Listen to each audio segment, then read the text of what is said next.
Ya, Assalamualaikum warahmatullahi wabarakatuh. Di sini saya Trimo Sabilyanto dari mahasiswa Sistem Informasi. Di sini saya akan menjelaskan untuk etika profesi sistem informasi dengan tema cybercrime. Ini saya lakukan untuk memenuhi tugas ujian akhir semester. Nah, untuk selanjutnya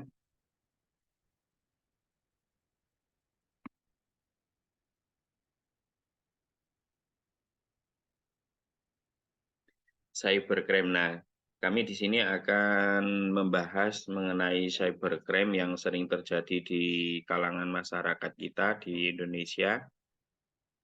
Nanti kita akan bahas satu persatu. Nah, ini ada jenis-jenis cybercrime yang sering terjadi. Yang pertama ada phishing, itu penipuan. Kemudian ada serangan malware.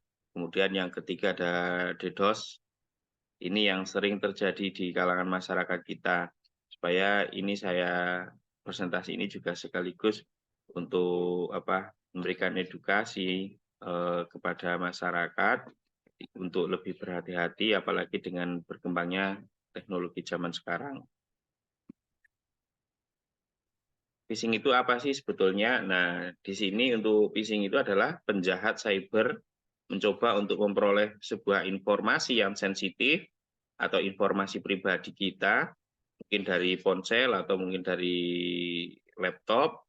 Nah, si pengguna ini dengan menyamar sebagai sebuah entitas, perusahaan, bisa apapun itu yang terpercaya melalui sebuah email. Nah, bisa melalui email, bisa melalui pesan WhatsApp, atau dengan pengiriman pesan yang lain, atau melalui situs web palsu. Nah, ini yang sering terjadi di kita itu ada yang belakangan ini marak sekali, yaitu ada penipuan dengan berkedok klik APK, itu biasanya menggunakan dalih jasa pengiriman ekspedisi.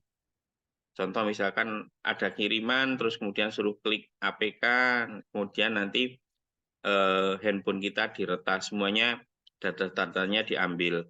Kemudian, nah ini juga pengalaman pribadi sebetulnya, karena saya tertarik dengan bisnis di BRI Link atau BRI Link. Nah, waktu itu ada pendaftaran BRI Link secara online. Nah, itu situsnya, webnya sama persis dengan Brimo.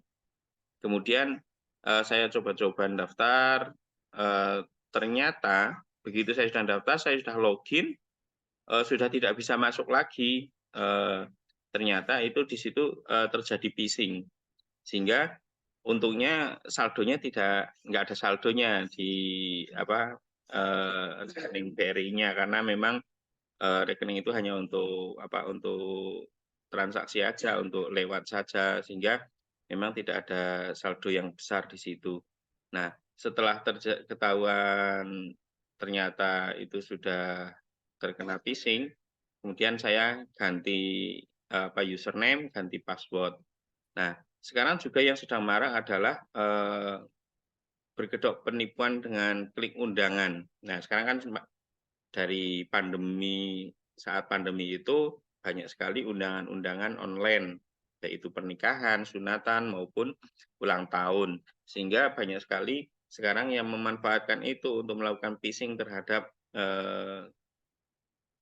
untuk mengakses data-data kita. Kemudian yang selanjutnya, nah ini hanya penipuan online ini merupakan sebuah tindak pidana yang sama dengan penipuan konvensional, karena memang di dalam undang-undang KUHP lama yang masih berlaku pada saat artikel ini diterbitkan, dan RKUHP 2022 yang telah mendapatkan persetujuan di DPR, yang mulai berlaku 3 tahun terhitung sejak tanggal diundangkan, yakni pada tahun 2025 nanti. Adapun Undang-Undang ITE dan perubahannya tidak mengatur secara eksplisit mengenai penipuan online. Nah, ini biasanya masuk ke ranah penipuan, dan perubahan tidak mengatur secara eksplisit. Berikut ini bunyi pasal 28 ayat 1 Undang-Undang ITE yang setiap orang dengan sengaja dan tanpa hak menyebarkan berita bohong dan menyesatkan yang mengakibatkan kerugian konsumen dalam transaksi elektronik dipidana penjara paling lama 6 tahun dan atau denda paling banyak 1 miliar. Karena memang di dalam Undang-Undang ITE untuk penipuan secara online itu belum secara eksplisit. Jadi masih menggunakan delik aduan menggunakan KUHP. Kemudian selanjutnya, nah ini cara pencegahannya kita adalah untuk edukasi, ya, kita lakukan edukasi kepada masyarakat, kemudian hindari klik tautan-tautan yang mencurigakan, kemudian mengganti password berkala atau melaporkan. Kemudian yang selanjutnya adalah serangan malware. Nah, malware ini si cybercrime-nya ini menggunakan sebuah perangkat lunak yang berbahaya seperti virus, worm, ataupun trojan untuk merusak atau mengendalikan atau mencuri informasi dari sistem atau perangkat pengguna. Jadi malware ini biasanya tersemat di file-file atau misalkan ketika ngeklik sebuah tautan atau misalkan mendownload sebuah program di dalam komputer, tetapi bukan dengan situs-situs yang terpercaya. Pencegahannya bagaimana? Satu, kita bisa menginstalasi antivirus, kemudian kita melakukan pemindaian secara berkala, hindari klik atau download dari sumber yang tidak dipercaya. Kemudian selanjutnya DDoS. Nah, DDoS ini penyerangannya membuat atau menyebabkan sebuah layanan situs web itu menjadi tidak tersedia dengan membanjiri lalu lintas jaringan dan permintaan yang berlebihan. Contoh misalkan dalam salah satu web, saya pernah mengelola web itu di spam komen juga, terus ada spam melakukan spam di komen, kemudian ada juga di pesan masuk, itu banyak sekali, bahkan sampai dalam 1 menit atau bukan hitungan menit lagi, itu bisa sampai ribuan pesan, sampai ribuan komen. Nah, macam-macam serangannya bisa ping of the date, ada UDP flooding, kemudian cyan flooding, nah ada remote control attack. Ini macam-macam serangan DDoS yang sering terjadi. Kemudian untuk penanggulangan dan pencegahannya, satu, kita harus menerapkan kebijakan keamanan jaringan yang kuat dan melindungi infrastruktur dengan firewall dan perangkat pengenalan ancaman. Kedua, menggunakan firewall, kemudian menggunakan IDS atau IPS, kemudian mematikan layanan UDP, selanjutnya menggunakan layanan mitigasi DDoS dari penyedia pihak ketiga.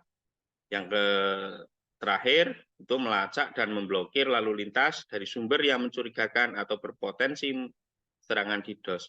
Mungkin itu saja untuk presentasi mengenai sistem etika profesi sistem informasi yang diampu oleh Ibu Vika sebagai dosen pengampu mata kuliah etika sistem informasi.